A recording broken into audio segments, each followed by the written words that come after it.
Good morning. Today on Spotlight, a deep dive into Wayne State University's Bold New Grand Challenges Initiative. What exactly is it, and how might it impact some of this community's and society's most pressing problems? We'll ask my guest, Dr. Ezamanori M. Obasi, Vice President of Research and Innovation at WSU. And later on our Sunday morning program, a recent interview I did with Darlene King Turner, CEO of the Unity Collaborative, which is bringing a national leadership conference to Detroit next month. It's Sunday, November the 9th. I'm Chuck Stokes, and this is Spotlight.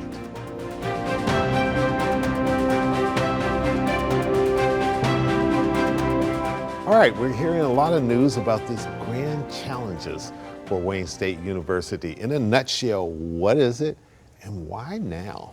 That's a really good question. And I think for us, it's about, what's our impact? How can we partner with communities and industry in the state and city to figure out solutions to problems that have existed for some time now? And so we've done a lot of due diligence in engaging stakeholders, federal funders, to kind of get a sense of what are the areas that we could actually make a difference in. And that's how we arrived at the 4 areas of focus. Enumerate, what are the 4 areas that you're focusing in on so that our audience gets a feel for? Absolutely. So the first area is health, and so that's something that everyone can relate to. And it's exploding by leaps and bounds. That's right. I mean, when you think about Detroit, specifically, the life expectancy is 72 years, which is actually 6 years lower than the whole state of Michigan and 7 years lower than the whole United States. And so just by location, people aren't living as long. And so the question is why, right? And so let's figure that out. Another area is in mobility. How do we get people from point A to point B without leaving people behind? Which fits well for the Motor City. That's right.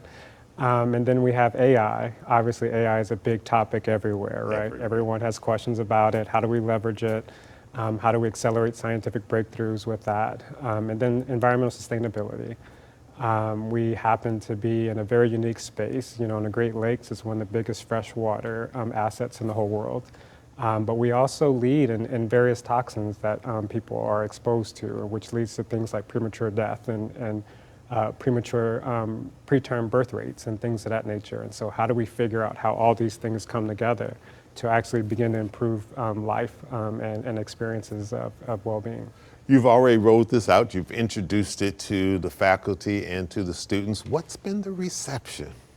I think folks have been really stimulated, to be honest. When we had our rollout, we had representation from community-based organizations. We had folks representing the state. We even had industry partners as part of that rollout. And we had over 200 faculty that showed up and began to sort of have micro conversations of how can we partner in ways that we haven't been partnering before. We just rolled out an internal seed mechanism to kind of get teams established, to get mobilized, to do some real work in these spaces. And I think folks are really excited. What kind of questions did you get from the faculty? Because if they're university professors, they're going to have questions. Absolutely, right. One question could be, well, don't we have more money to put into this? I wish I did. But right now we're in a space of trying to figure out what the teams look like. And so it's less about subsidizing research right now, but more of how do we incentivize bigger conversations to be had, and I would argue equitable conversations to be had, to make sure that we have community voices, industry voices, so that it's not just a faculty-driven solution, but a collaborative solution towards some of these big challenges. Dr. Obasi, you already do a tremendous amount of research at Wayne State University. How does this mesh with the work that you're already doing? Yeah, I think we have very good collaborative relationships with the other research-intensive universities. Michigan University Tech. Corridor is what I was trying to think of, and it was escaping me. Yeah, now it's like, are you for Michigan? Research universities for Michigan. And so it is expanded to include Michigan Tech in that conversation as well. And so I meet with the vice presidents for research on a monthly basis, and we sort of have these kinds of conversations. And last year, we actually launched an initiative that focused on water.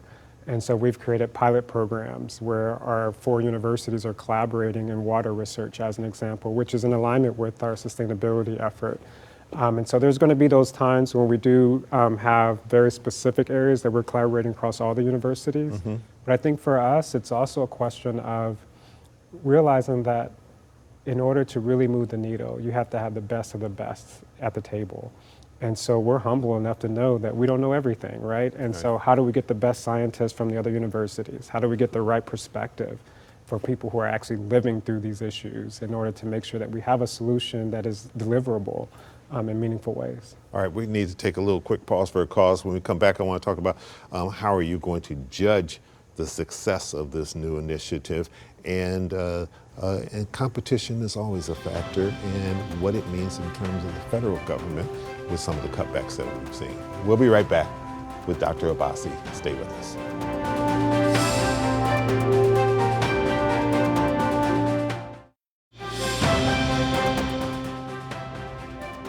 Competition among universities is always fierce. I'm sure other universities, especially in the AI space, are trying to do very similar type of things. Are you collaborating on this, or is this a type of thing where it's like, who's first to get to it? I think we believe strongly in collaboration because no one can have all the expertise in one space. I think we have thought about AI in two different spaces, one being how to sort of just advance the science of artificial intelligence, and making sure that, you know, there's ethical, you know, things in place to make sure that folks aren't being harmed and things of that nature. But also thinking about it from an application standpoint, like how do we leverage this tool to be helpful in all industries? And I would argue, including in education, right? Can we use AI to advance how we learn? And can we use AI to figure out some of the things that we haven't been able to figure out to date? And so right now we had just launched a new center to focus on AI and data sciences at Wayne State. But we have been very clear that it would be in collaborations with others. And so we are talking to various industry partners that do a lot of AI work and hopefully can make some announcements in that space soon, but while also reaching out to Michigan and Michigan State as well as potential partners in that conversation. Doctor, on the federal level, there have been tremendous cutbacks to universities all across the nation in terms of research. How is this impacting you, and how is this initiative going to fit into that at a time when there's so many cutbacks? Yeah, the cutbacks have been hurtful on some level, and for us it's less about the dollars that have been cut back, but the real world impact of those dollars being cut back. And so we've had to spend a lot of time helping to communicate how these programs are benefiting society. And so, for example, we treat 60% of cancer patients across the state. 80% of our students stay within the state once they graduate. These are real impactful things that folks are getting laid off because we no longer have that project that we can move forward in and whatnot. And so, faculty have gone through a phase of like, this is hurtful. You've been working with folks for a really long time that you've had to let go. But I think we're also resilient and have tried to figure out ways of keeping teams together. And I think as we position the grand challenges moving forward, we're also thinking about how we can be stronger in our applications, how we could be smarter in what we're applying for, and how we could align ourselves with what the federal government is actually looking for as well. At Wayne State, we do a lot of work in the community, and I know when issues of diversity, equity, and inclusion came up, we were concerned about that. Sure. Because we're a health science university by and large, and everything we do in Detroit, you can't talk about that without mentioning African American or Arab American and things of that nature. In a very diverse population and background for a city. Absolutely, and having to convey that this isn't an ideology, this isn't our ideology, this is who we are. And in order to do that work effectively, we have to honor the diversity of our city. And I think as we told that story to our elected officials, people understood that, yeah, that's not DEI, that's just good science, that's advancing health for... So you very much see this initiative in concert with inclusion. Absolutely. We want to make sure no one's left behind in any of the work that we're doing. And we want to make sure that the work that we're doing translates into all of our communities that we serve. What does success look like if this all goes the way you want? I think for me, success is going to be very complicated, right? Because obviously some of these challenges have existed for a really long time. And so in this first phase, success will look like people seeing Wayne State as a valuable partner. When communities actually can trust the work that we're doing and are actually informing the work that we're doing. Because I believe when folks are involved at the first stages of these research projects, it's a lot easier to implement the science back into the community for benefit. And I think that's been a challenge, is that oftentimes we focus so much on the dollars that are coming in and less on the impact that the work is having. And I think being able to tell that impact story and for people to see that, wow, Wayne State, it could be a really strong partner to move the needle in these 4 areas, to me that would be a huge sign of success. All right, we need to take a quick little pause here. We'll be right back with more questions to Dr. Esma Nori Obasi. We'll be right back. Stay with us.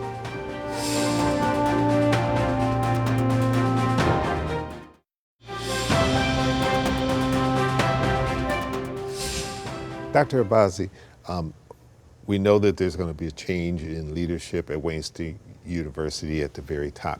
Do you see that impacting this in any way, shape, or form? Yeah, I don't believe so. You know, we have a very good interim president right now, and he's pretty passionate about the work that we've been doing. And I He's think endorsing it. he's definitely endorsing it, and I think we have done it the right way to have broader buy-in to where I don't see any impact that this will have. You've got board support. Absolutely. Okay, good. University boards weigh in, sometimes even when they're not asked to weigh in. but so far, so good. So far, so good. Okay. What's been reaction from students? And if you're a student currently enrolled at Wayne State University, what does this Grand Challenges initiative mean to you? I think this is a real opportunity to think about, how do I take what I'm learning to actually be of benefit to the things I'm passionate about, right? And so sometimes we ask that question of, what's my purpose in life and how can I make a difference?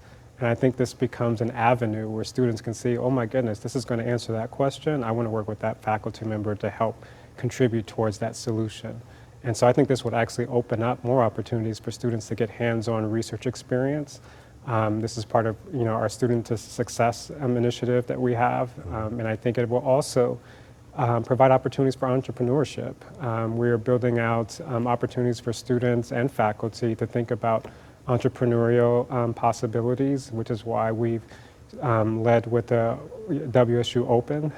If you go to open.wayne.edu, where folks who want to collaborate with us can come in and figure out who on campus is a good fit to sort of move in these new spaces. And so I think there's a lot of opportunities for students. And that sort of begs the question, how can alumni help you with this initiative and the community organizations?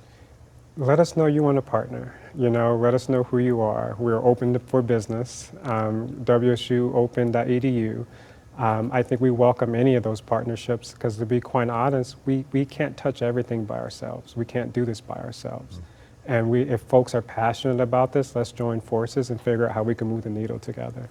Wayne State University has played a major role in the revitalization of Detroit, sits right there in Midtown, has a big footprint with all the resources that it has. With a change in leadership in the municipal area, a new mayor-elect just elected the other day coming in. It's going to be new leadership in the city of Detroit. Is this something that you aim to sit down with Mayor-elect Sheffield and say, here's how Wayne State can help you be successful in your new role leading this city?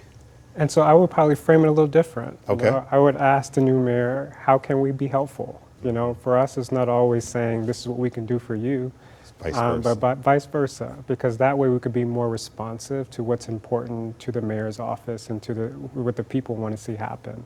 And so I think some of it is taking a humble, position of, we don't know everything. Sure. We're here to be supportive, but we put all of our intellectual, capacity to help move the needle in places that matter.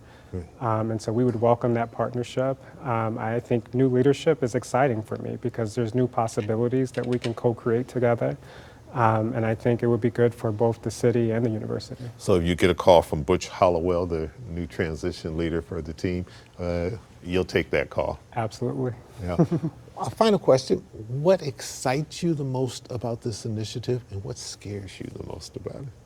I think for me, I had mentioned that word passion before. I am very passionate about figuring out how we can help society in a meaningful way.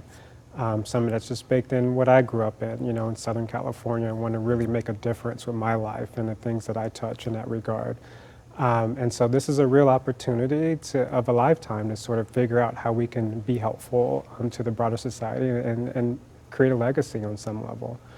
I think what's scary is the fact that some of these challenges are deep-rooted into a lot of things that are difficult to change overnight.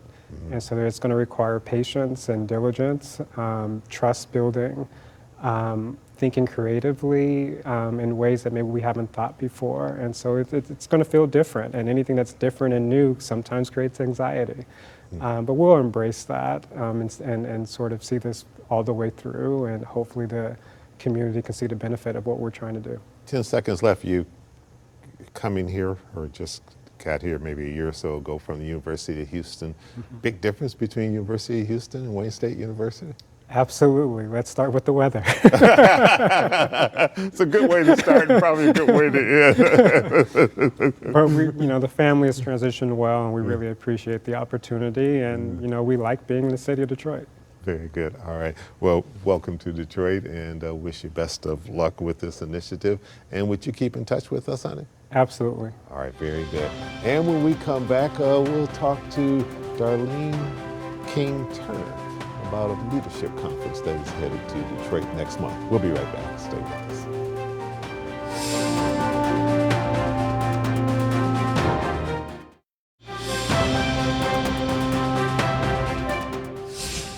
And my next guest, Darlene King-Turner. Thank you so much for joining us. You doing okay? I am well. Thank you for having me, Chuck. It is certainly a pleasure. You've got a big leadership conference coming up. When is it? And tell us a little bit about it. Absolutely. So it is the National Black Men in Leadership Conference. It is taking place on December the 4th at the amazing Huntington Place right here in downtown Detroit. One of our newer venues. Yes, one of the newer venues. And this is such an important leadership conference because it's really about leadership legacy and the collective impact of Black men, whether you are a high school student, a college student, emerging leader, or CEO within this region or any other region, and how do we come together to be able to celebrate, support, and advocate for Black men. What do you hope to get out of this conference? And when you sat down with your organization team and said, okay, here's the goal. Yeah. What was it? The goal was really about how do we create collective impact for communities and for leaders, and how do we help support them in this advancement of their careers or their philanthropic efforts? How do we provide those resources and those supports for them to be able to grow and to give back and reach back and give back, but also to make a collective impact within their own trajectory, within their careers, but also how do they impact community as well. And do you see this focus more on young African-American men with maybe mentorship from older African-American men, or how? Yeah, that's a great question, because that is one of the components that we do offer in the conference within itself, is partnering mentors and sponsors with younger African-American men, or those that may already be on the trajectory of their career, but they may not necessarily have a mentor or don't know how to approach obtaining a mentor or looking for a sponsor. And mentorship is so important, especially if you come from a background where maybe you haven't had it within your own family or within your village, your church, other areas. Sometimes young people are just seeking that guidance. The desire is there, but they haven't been able to put together A, B, C, D, the roadblock, and something like this oftentimes can be what they need to latch onto. Yeah, it does. It gives them those tools of saying, how do I obtain a mentor? What is it that I need to look for in a mentor for where I want to be or in the areas that I want to grow and go into? So we really offer that support in this conference and teach those tools and encourage other leaders to say, hey, how are you supporting, our up and coming leaders in being able to do that as well? You have some speakers lined up. Tell us a little bit about who you've got coming. Yeah, we have some amazing speakers. We have Mr. David Banner. Mr. Banner is an actor, an entertainer. He's an activist on issues that really impact communities that may be less fortunate or disadvantaged or don't have opportunity for access. Then we also have Mr. Tony Coles. And so Mr. Tony Coles is the president of Multicultural Marketing and Media and Black Information Network for iHeartMedia, which Okay, is radio. huge, which is radio, which is All over huge. America. All over the world, right? Yeah, right, And so, that's true. yeah, so to be able to have his voice in a time where freedom of speech is being challenged, and where identities are being challenged, and to just hear from him around his journey in his industry as a leader in one of the largest radio and media companies that we have is going to be really, really impactful for our participants to really understand how that journey looked. What were some of those challenges, how you overcome those challenges to be able to continue success.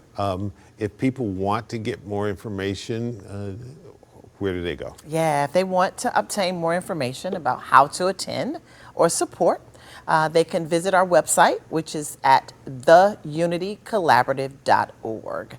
And they will be able to find out all of the information about the conference as well as our organization. Yeah, and tell us a little bit in the little bit of time we have left about the Unity Collaborative. Yeah. You started it, you're CEO.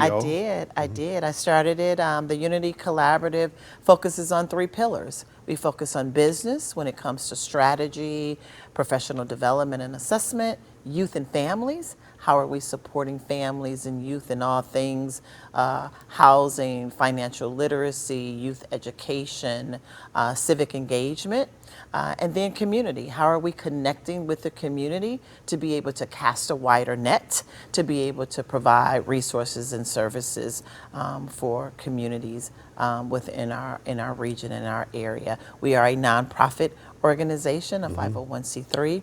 So we have some amazing partners and amazing board of directors, and that is what we focus on, how to close gaps, how to create additional opportunities and advancement through business growth and development, youth and families, and connecting the community.